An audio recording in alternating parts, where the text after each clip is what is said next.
Now we're going to have a bit of a spin, if you like, through how the papers are reacting to the result of yesterday's French presidential election. Haxi Mayers Belkin is with me. What have you found so far then, Haxi? So, of course, well, by the end, the polls were very much predicting a Macron-Le Pen runoff.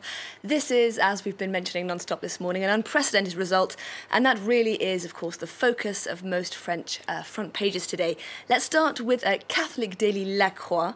Centrist independent candidate Macron and far-right leader Marine Le Pen are staring out at us. The headline, Macron-Le Pen, une nouvelle donne, a new state of play. You can see them there.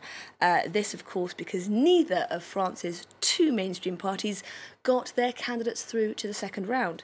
Paris daily Le Parisien, meanwhile, is leading with the headline, the Macron Sensation. He's looking rather defiant there. We're reminded that Macron is certainly now the favourite to become the next president of France, but that his co-finalist Le Pen, who won 22.3% of the vote, has succeeded in making the National Front a major political force in France.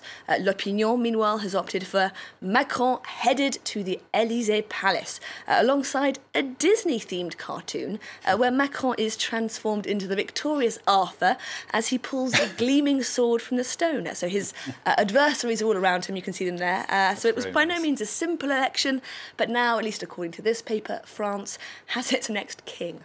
I love that. That's a very nice cartoon. Macron famously, of course, that he's neither left-wing or right-wing. So how's the left-wing press treating his victory so far, anyway? Well, let's take a look at the front page of left-wing daily Libération today. There's that imposing picture of Macron with the headline, à une marche, just a step away is the translation. And that's also a rather clever reference to Macron's En Marche movement, which translates roughly as forward. And just underneath, we read that calls to block Macron's far-right rival Le Pen are mounting. And you've also found a cartoon that's a slightly different take, if you like, on how Le Pen has come to be seen, if you like, by voters. Yes, so while the vast majority of political figures are supporting Macron, horrified by the prospect of a far-right president in France, French voters, according to this little cartoon by Rodot, aren't quite so appalled. Hey, look, says the man. Marine Le Pen's through to the second round. Oh yeah, says the woman sitting next to him. The point being, I think, that Le Pen has managed to successfully detoxify the National Front brand. You can see that cartoon there behind you.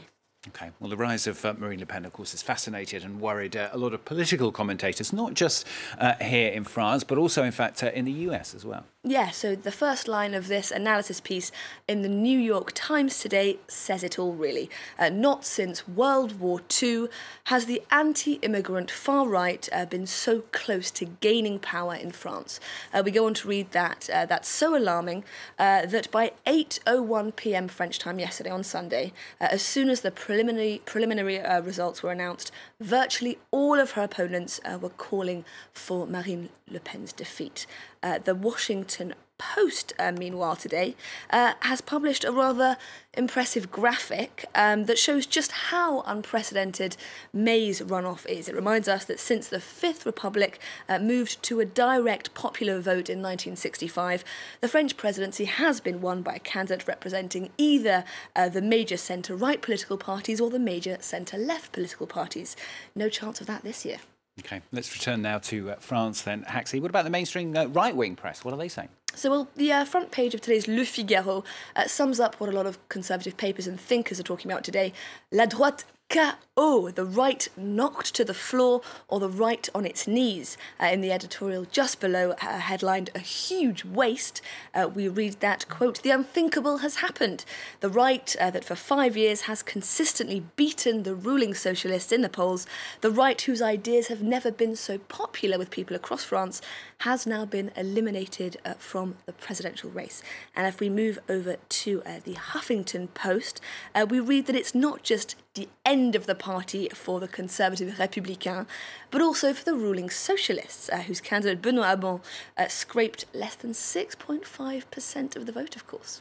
Extremely turbulent night for both the traditional mainstream parties, and Twitter, or rather its tweeters, really have been reflecting that, haven't they? Yeah, so I saw this rather amazing tweet from French Twitter's official political feed. Over 3.7 million tweets were published between 8 a.m. and 9 p.m. yesterday. today about the French election. Wow. It's kind of staggering if you think about it. And I of was course, some of them. You probably were as well. Yeah, There you and go. of course, with a huge amount of that coverage, a huge amount of that coverage was, of course, about Le Pen and Macron. But that historic defeat of both the left and right also featured highly in this cartoon by Ace.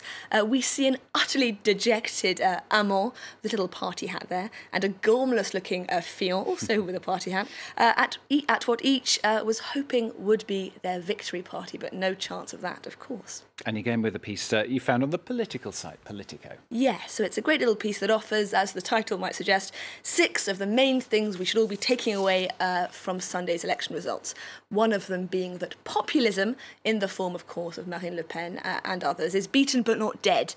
Yes, she got slightly fewer votes than predicted, but together with far-left Jean-Luc Mélenchon's 19%, we read that leading populists got more than 40% of the vote, and that actually rises to 49% when you add in all the more fringe first-round candidates.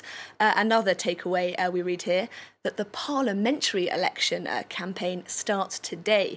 Just a stone's throw away from the presidency, I'm quoting, independent candidate Macron now has to focus on building a parliamentary majority, without which his role will be reduced to a symbolic and honorific one as early as June. So we'll be looking out for that one, of course. Yes, and of course full coverage of that when it comes around here on France 24 as well. Haxie, thank you very much.